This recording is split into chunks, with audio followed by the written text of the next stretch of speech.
Gaming. Welcome back to episode 2 of Global Gaming. I'm Josh Temple, and this here is EJ Lucia. We're going to get into the video. We're going to start talking about things we have planned for the future of the show. We want to start doing some tournament reports. So if you guys have any tournament reports you guys want to send to us, that'd be great. We're more than willing to do that for you. We have plan on doing some live games, tabletops. You may have seen a little episode of that. Plan on doing more of that in the future. Definitely had a lot of fun recording those, so I'll hopefully get some of those up there. We'd like to feature some new combos that people come up with. So if you have a great combo that you've figured out, send it to us. We'll gladly feature it for you. We want to do team builds, competitive, and want to do some Little Cup teams, which I'll be doing the more competitive stuff. EJ's going to try to deal with the Little Cups. We would like to do some announcements for big tournaments coming up so you guys don't miss that, some regionals, nationals, and such. And try to keep up to date with important rulings. If for you guys that don't follow the WizKids event system, I'm on that pretty regularly and trying to wait for updates that can take quite a while to do, as most of you all know. We'd like to start out talking about the process that I use into building a team. What I like to do, starting out, is having my bomb, my core. What's going to win me the game? Like, there's plenty of different bombs. We got the spider bomb. That's a big one. That's what started it all, in my view, anyway. Gabi. Yeah, Gabi. Also. Yeah, there's plenty of bombs. And what's going to win you the game? Yeah, what's going to win you the game? When I go into building a team, I like to start out with my bomb, and then I like to have at least 2 forms of ramp. PXG, obvious, that's a very good ramp. I mean, PXG is good because he comes in his own ramp. Yeah, he does. But you don't have to use PXG. You can rely on your opponent bringing it, or just build a team that you really don't need PXG. Like, if your opponent brings it, it helps you out a lot. If not, it helps you. There's a lot more cards coming out nowadays, and some older ones that they have the draw, die, and prep it mechanic in some form or another. A lot of options there. Mm-hmm. And after my ramp, I like to think about what is going to really hurt my team. What's going to stop me?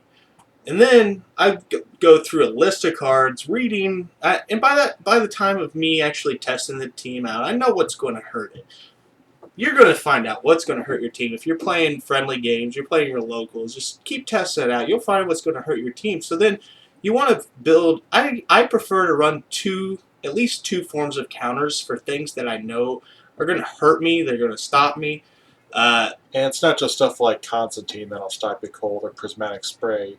You know, a counter to your team, if you're going for a swarm build, might be Green Goliath. Yeah. Or something else that might hurt you would be like, you know, maybe Human Torch if you got a lot of low toughness characters. Distraction. That's distraction, yeah. So what kind of counters do you think is a good example of counters? Good example of counters, I believe. Count of counters. Like, we got Paladin. I mean, if you're running into stuff that's, you need to try to get through, and they're building a wall, and they're trying to just ping you away with damage. Or you can use things like Paladin, lower the damage. Paladin's good if you're not trying to burn the opponent out. Yeah, Captain America.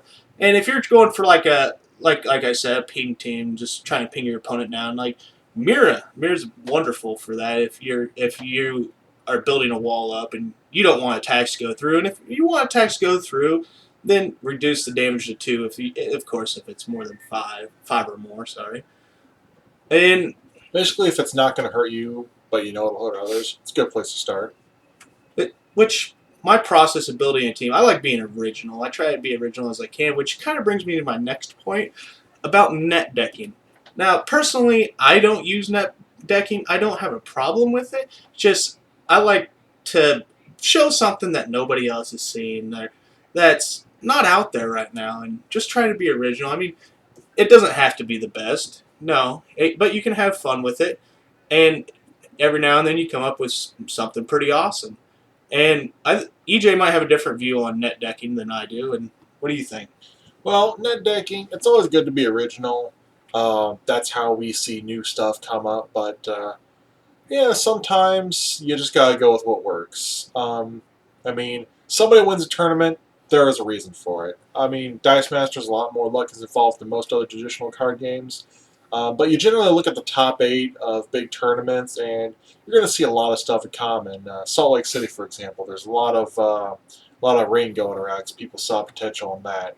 And it's hard to sit there and go, well, I want to run a team around ring and go, okay, well, this is the cards that support that, and not end up with something pretty similar than what's been going around now.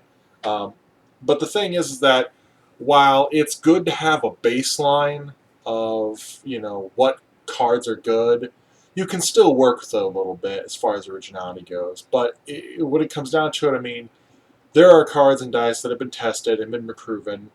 um, you want to try to kind of have a balance between net decking and being original.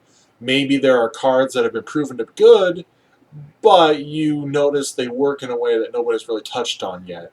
Um, for example, somebody came out with Infiltrate directly onto Patch. I mean, Infiltrate was used with combos before. Patch has been used in combos before. But somebody just sat there and go, hey, I'm going to put my chocolate and my peanut butter together and kill my opponent with Reese's. Um, so that's a good example. Also, sometimes cards that have been unplayable in the past suddenly find their home in new decks when new sets come out. Like Phoenix Fastball, nobody used the Phoenix cards really until they realized they could just infiltrate, a Copper Dragon or Weapon 10 with the Phoenix Global, or the Phoenix affiliation, and use the Colossus Global on that, get some wins that way. So net decking, I mean, be aware of what's out there, because even if you don't plan on using something, you definitely want to know how to get around it, what good answers are to that. Maybe you want force to attack globals, or maybe if you're really worried about Green Goliath, by looking at people's answers to that, you know that J Giant's a good way to counter that. So even if you don't plan on using, the current meta, you definitely want to study it and read up on it if you plan on going to a big tournament where there's going to be a lot of competition, to know how to get around it, what people are doing to kind of go against that. I mean, you could be as original as you want. You can run fun teams and whatever makes you happy. That's the base thing of any game. Do what you find fun. But if you're going in with a competitive mindset of I want to win, I want to top. Um, I mean, by all means, if you can come up with a team that you haven't seen anybody come up with before, and the first step you got to do is you got to at least play test it against the other types of stuff that you know is going to be there. And if it works, great. If it doesn't, maybe go back to the drawing board a little bit.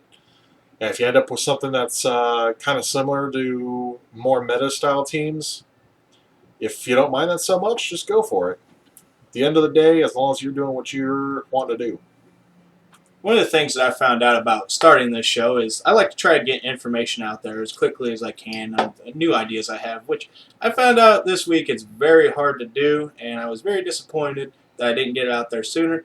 I was at work, and I got some suggestions from people online, and wanted me to help them with some teams, and I thought of this really awesome idea. Sadly, the idea it was an obvious idea. I mean, it was out there. You could notice it, but no one else was talking about it at the time. And I brought it up to my friend EJ here, and he kind of just pointed out that very very about the same time, somebody else just posted an article about it, which I'm going to get into my take of it. Which of course it's the Ring team, and I'm going to give you all my take on it, how I would like to see it ran, and you guys just give me your opinions on it. I mean, it's just my thoughts and maybe something new that you guys might be interested in. First off, I want to get out with the card with my actions. I want to get with Big Entrance. Now, with what Big Entrance does is it's a 3 cost. When purchased, you may add this die to your dice bag. When used, dice purchased this turn cost 1 less than their printed cost to a minimum of 1. You may put you may be put directly into your dice bag instead of your use pile, no matter how many Big Entrance dice for use. Now we're going to use this to get everything that we need into our bag. It's a lot quicker than we could have before, and reduces by 1. So that's a pretty good deal right there. And we're going to use the second action card, Resurrection. We're going to be using this for the global, which the global says, once during your turn, pay a shield to draw a die from your bag and place it into your prep area. The reason that I'm going to use this is for turn 1, I'm going to try to buy a big entrance and put it in my bag. Problem being there is I'm going to have 5 dice in my bag. So I'm going to use a Resurrection to bring it down to 4, so I'm guaranteed that big entrance turn 2. And I'm going to try to use a PXG that turn as well. It's a pretty good combo. Saw him do that in our play video. Interesting. Pretty good. Now, what makes my... well, of course, we're going to show the main card here. The Lantern Ring. The rare, limited only by imagination. Which, yeah, this team's pretty much only limited by your imagination. There's so much you could do with it. It's a continuous action. While active, when your characters attack, they deal 1 damage to target player for each energy symbol in your reserve pool that matches their type. Now, as far as we know right now, until it's official, you get this boost per attacking die. So you're doing that damage per attacking die. Until WizKids changes that officially, that's what we're going to go with. I think that's a WizKids judge in SLC that said that so far. Yep.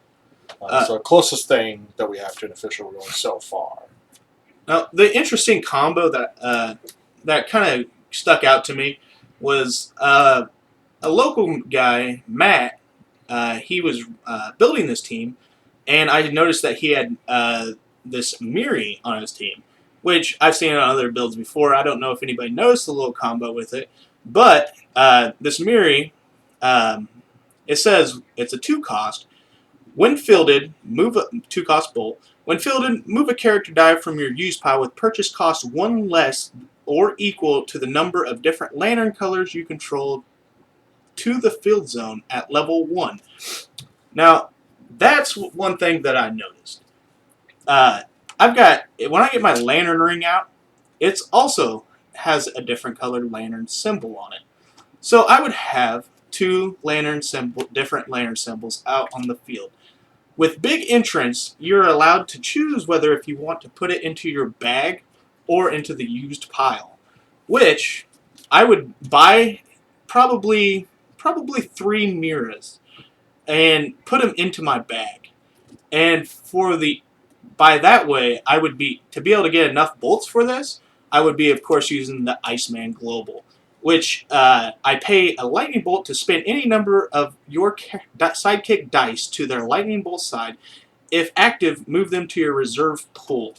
Now that's how I'm going to get my bolts for what I plan on doing here, to get the mirrors, the 3 mirrors to my bag, and what I want to send to my used pile when I buy them.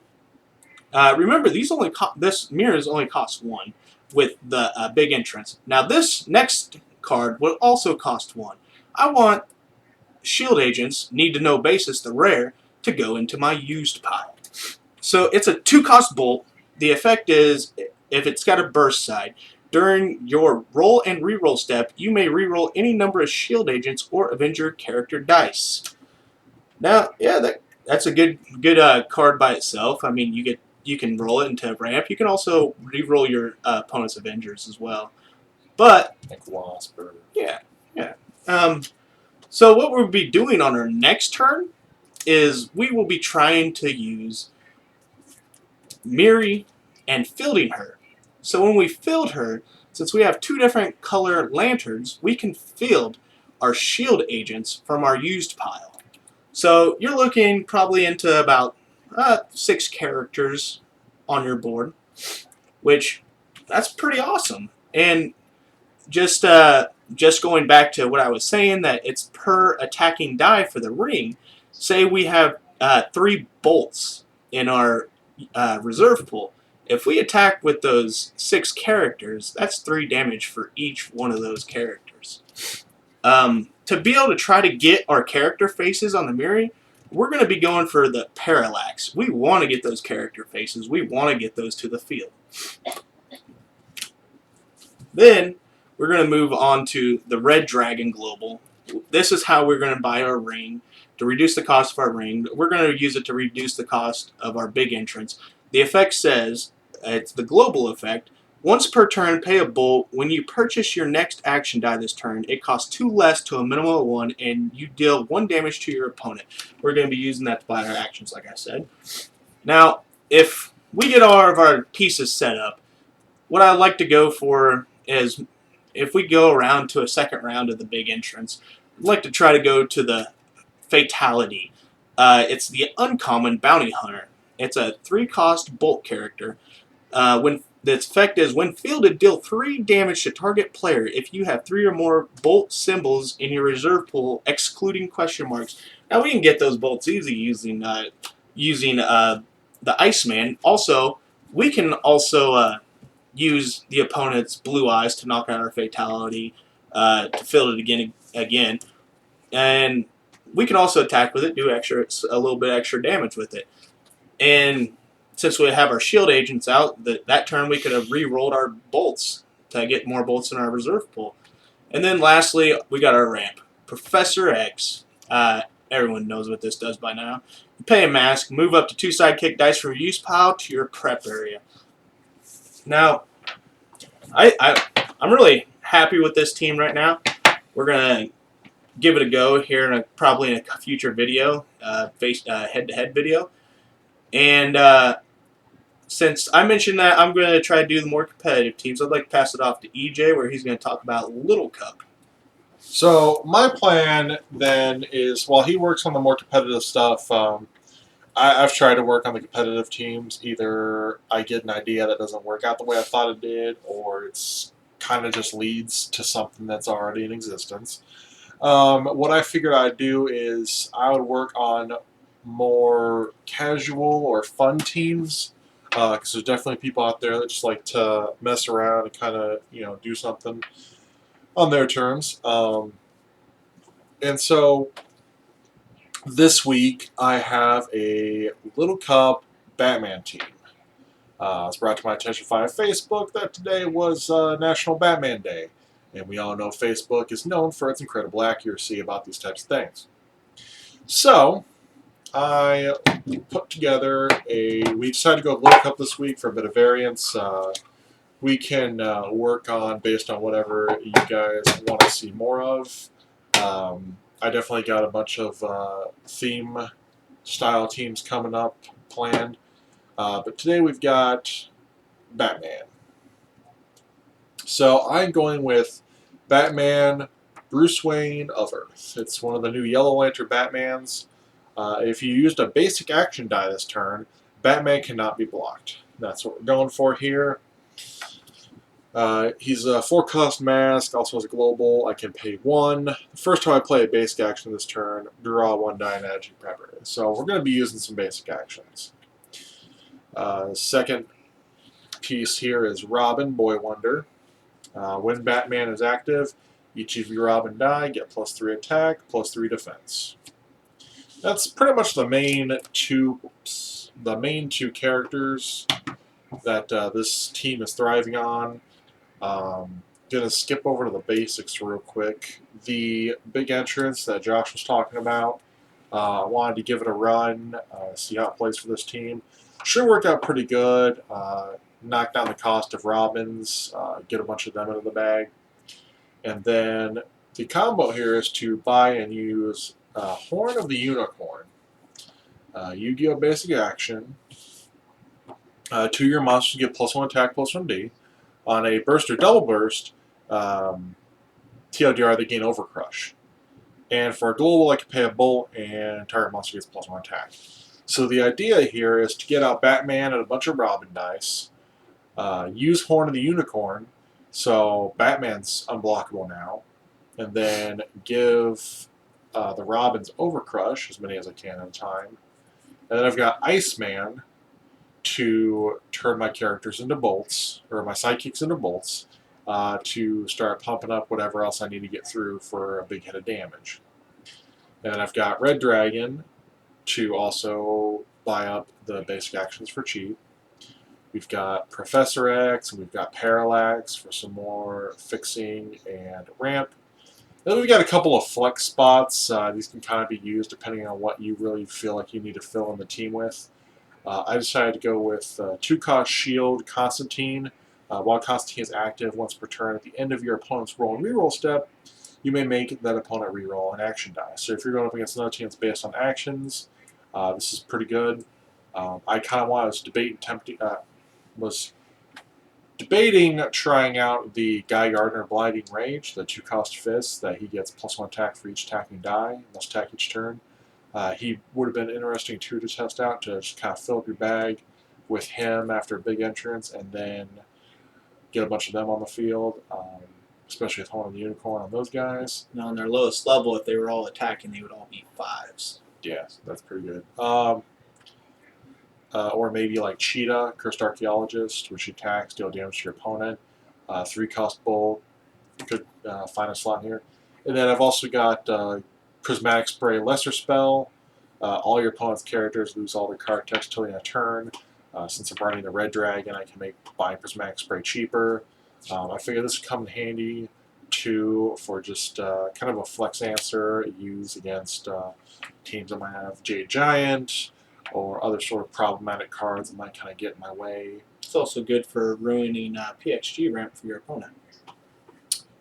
No, I've got one on my team.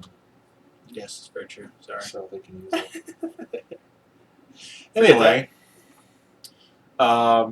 if they have globals that I don't have on my side of the board, yes, it would stop those. But again, those are flex spots. The core of the team is the Batman, Bruce Wayne of Earth, the Robin, Boy Wonder, and Horn of the Unicorn. Just punching through some big damage on those guys. All right. Speaking of teams, we want to move on to when to be aggressive and when should you wall up. When I was at the Midwest Open, there was a lot of infiltrate running around. The easiest answer to it for me was to wall up. That's definitely what I did. I would field every single sidekick I rolled. I wouldn't re-roll it. I would just keep pulling out those sidekicks. Now, of course, that's a big problem with the Copper Dragon build, but luckily no one ran that, and to be able to run the Copper Dragon build, that's a lot of fists that you have to get. It's not very efficient. So a lot of people were running the patch. They were running the Weapon 10. And so walling up was very effective against it.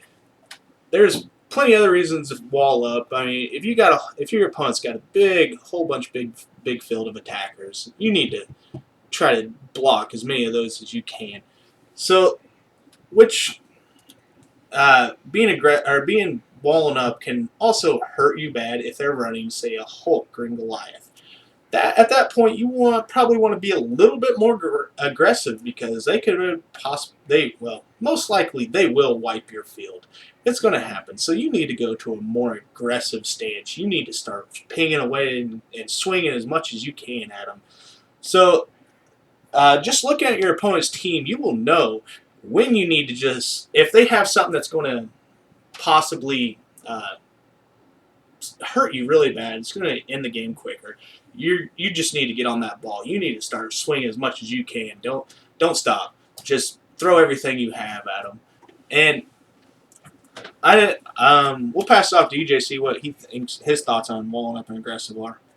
So as far as that goes, you definitely want to keep in mind what is out there, what is in play, what globals there are. The most important factor is always paying attention to what your opponent's got, and how does that work with what the board state is. For example, maybe they're sitting behind a wall with a few life left, and they're not able to get to you quite yet, but you can just buy some actions with Red Dragon and finish them off, or they've got the Wasp Global. You can hit them with that too. Maybe you feel like you can get them with burn damage, but there's a Human Paladin Global out, so you don't want to do that. The key is globals and making sure you're aware of what's going on with the board state. Think of it as like you're kind of sitting at a traffic light, You're building up your wall. It's a red light. Eventually, at some point, you're going to roll the right character, or you're going to open up the right opportunity. The light's going to be green. It's time to go. And the easiest way to really get a feel for that and get experience and practice that is to just practice, play your teams, um, definitely get in as much experience as you can before a big event, testing out your team against what you think is maybe problematic. And when you're deciding whether to attack or hold back, just test it out, be more aggressive than you're normally comfortable with, be more defensive than you're normally comfortable with. Just see how it plays out over time. You could surprise yourself.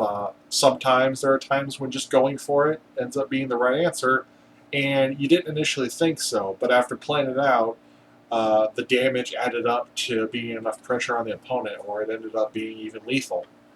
Or sometimes you go for it and you're just a few points shy, and they come back next turn and finish you off. So it's something you definitely need to master if you want to go really far in this game. It does require a lot of math and thinking ahead, but it is definitely something that you want to practice and get familiar with. I'm more of an aggressive player, so to be able to wall up is quite an accomplishment for me because I have to go way out of my way to be able to do this. The way I build my teams, I love aggression. I love just trying to get it over as quick as I can. Now with EJ here, I've noticed that with me, I'm quick. I just go go go go go. That's it. EJ, I've noticed he takes his time. He sits there and thinks every single little move that he has out. So it doesn't mess him up, and he knows exactly what's going on. Which that's probably one of the bigger advantages he has over me because I'm more like a brute and just swing, just go at it. Um, I like that too, but I've learned from my experience in other games that you don't want to do that and then just realize you completely overlooked something and you're caught with your pants down. I still like smashing away, but after I'm sure that the way is clear. One thing that we always get questions about, everybody online gets questioned about new players. So we like to aim the show to newer players, and we try to get some competitive stuff going on. And one question we always get on the forums everywhere, on Facebook pages everywhere, is storage boxes. What do we use for storage for our dice? How do we properly store them?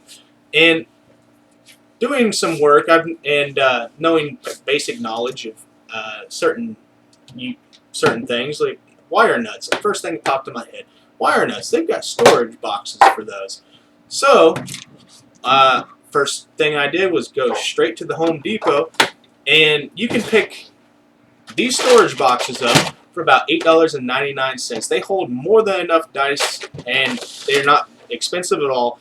They're very, very good, and they're very durable. You could throw them off a bridge into traffic. They're probably not going to. It's still good. It didn't bust open. They're not going to break. They're not going to break down on you. They're going to last forever. And of course, we've got collector's boxes, Like for just holding teams and dice. Yeah. Something like these, like deck boxes you have lying around, like to. Yeah, if you've played card games, you've got deck boxes laying around somewhere. And of course, the good old collector boxes. It holds the max of every dice. And I don't prefer those really. I prefer just basic storage. Yeah. And there's for cards. Obviously, you have these card boxes. Card boxes. Which I prefer to use monster binders, especially with Dice Masters. You want your cards to be kind of like straightened out because when we all get them, they're bent up, they're folded, and so you put them in a binder for so long they smooth out. Yeah, they straighten out. I mean, I love monster binders. I've had some that are 15 plus years and haven't tore up on me or anything. That's my experience with them. I'm very happy with them. That's all I'll buy really. My only grievance is when I'm trying to organize. I'm really OCD about organization and order and everything. So, yep. I basically just put sets together and try my best and keep them organized. I don't really mind as long as I can find what set it is. I can find the card. So that's if you guys have any suggestions for us of what you'd like to see in the future, go ahead and give us a shout out. I'm always on the Facebook page all the time, discussion group, Unlimited, uh, Mocan, and I'd like to just get ready to wrap up the video here and do a little some shout outs to some people that's helped us, gave us some tips. Everybody that's threw in some information to help us out. We'd like to first thank Marcus Wilson, then Cliff Rowan and Paul Roberts. They helped us out quite a bit. They've told us things they wanted to see, and with the Little Cup, we weren't planning on doing Little Cup. They all mentioned that to us, and um, also this weekend we after our first video we were contacted by a YouTube channel called Heroic Tactics. They primarily do hero clicks, and they started doing Dice Masters, and they invited us, wanted us to do a show with them. So this Sunday we're recording a show. So go over to his channel, check that out, and you'll see us and see how that goes. Thanks for watching. We still have chicken.